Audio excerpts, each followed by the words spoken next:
మోంతా తుఫాను ప్రభావంతో చిగురుటాకులా వణికిపోతున్నాయి ఏపీ తీర ప్రాంతాలు. బలమైన ఈదురుగాలులతో పలుచోట్ల భారీ వృక్షాలు నేలకూలాయి. మచిలీపట్నం నుంచి చిలకలపూడి వెళ్లే ప్రధాన రహదారిలో విద్యుత్ స్తంభాలు నేలకొరిగాయి. విద్యుత్ సరఫరా నిలిచిపోవడంతో రాత్రంతా చిమ్మ చీకట్లో గడిపారు స్థానికులు.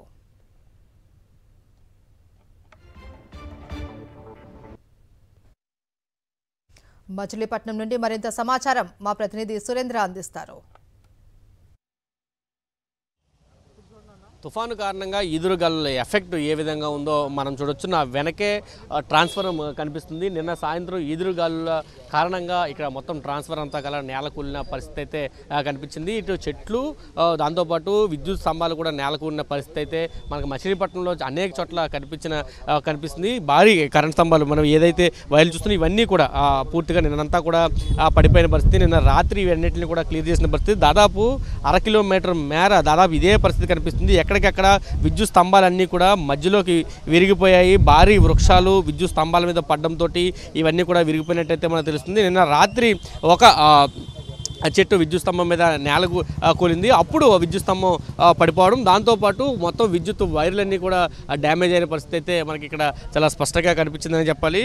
మనం చూస్తే చుట్టూ ఇక్కడ ఏదైతే ట్రాన్స్ఫారం ఉందో ఆ ట్రాన్స్ఫారం చాలా స్పష్టంగా చూడొచ్చు. ఎక్కడికక్కడ విరిగిపోయిన పరిస్థితి, మధ్యలోకి విరిగి మొత్తం ఇదంతా కూడా విరిగిపోయిన పరిస్థితి. విద్యుత్ స్తంభాలు దాదాపు 30-40 ఏళ్ల క్రితం వేసిన విద్యుత్ స్తంభాలు కావడంతో దాదాపు పూర్తిగా నానడంతో పాటు ఇటు విద్యుత్ స్తంభాల మీద ఒక్కసారిగా భారీ వృక్షాలు పడడంతో ఇదంతా కూలిన పరిస్థితి.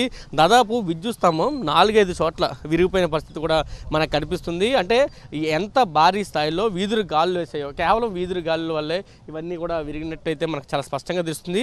మొత్తం ఈ చివరి నుంచి అంటే దాదాపు 1/2 కిలోమీటర్ మేర ఎక్కడైతే విద్యుత్ వైర్లు ఉన్నాయో ఇవన్నీ కూడా రోడ్డు మీద పడిపోయే అన్నింటిని కూడా పక్కకు లాగి పెట్టిన పరిస్థితి. రోడ్లకు అడ్డంగా విద్యుత్ స్తంభాలన్నీ కూడా నేల కూలిన పరిస్థితి అయితే మనకి ఇక్కడ చాలా స్పష్టంగా కనిపిస్తుంది. మచిలీపట్నం నుంచి చిలకలపూడి వెళ్ళే రహదారి, ప్రధానమైన రహదారిలోనే ఇవన్నీ కూడా పడిపోయిన పరిస్థితి అయితే మనకి చాలా స్పష్టంగా కనిపిస్తుందని చెప్పొచ్చు.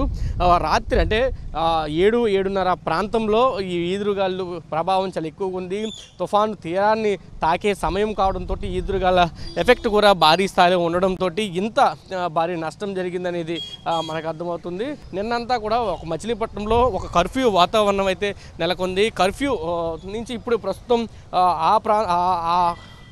ఆ ప్రదేశం నుంచి అంటే నిన్న ఉన్న స్థితి నుంచి ప్రస్తుతం సాధారణ స్థితికి అయితే మచిలీపట్నం ప్రజలు వస్తున్నారు. ఎక్కడెక్కడ కరెంటు పునరుద్ధరణ అయితే ప్రస్తుతం జరిగే పని కాదు. ఎందుకంటే చాలా చోట్ల విద్యుత్ స్తంభాలు నేల కొరిగిన పరిస్థితి అయితే కనిపించింది. మళ్ళీ ఈ విద్యుత్ పునరుద్ధరణ జరగాలంటే ఇవన్నీ కూడా పునరుద్ధరించాల్సిన అవసరం ఉంది. అప్పటి వరకు నిన్న సాయంత్రం విద్యుత్ అంతరాయం కలిగింది. అప్పటి నుంచి విద్యుత్ నిలుపుదల చేశారు. అప్పటి నుంచి కూడా విద్యుత్ ప్రస్తుతానికైతే మచిలీపట్నం లేదు. విద్యుత్ పునరుద్ధరణ జరిగే సమయం కూడా చాలా పట్టే అవకాశం అయితే మచిలీపట్నంలో కనిపిస్తుందని చెప్పాలి. కెమెరా పర్సన్ శివప్రసాద్తో కలిసి సురేంద్ర, సాక్షి టీవీ, మచిలీపట్నం నుంచి.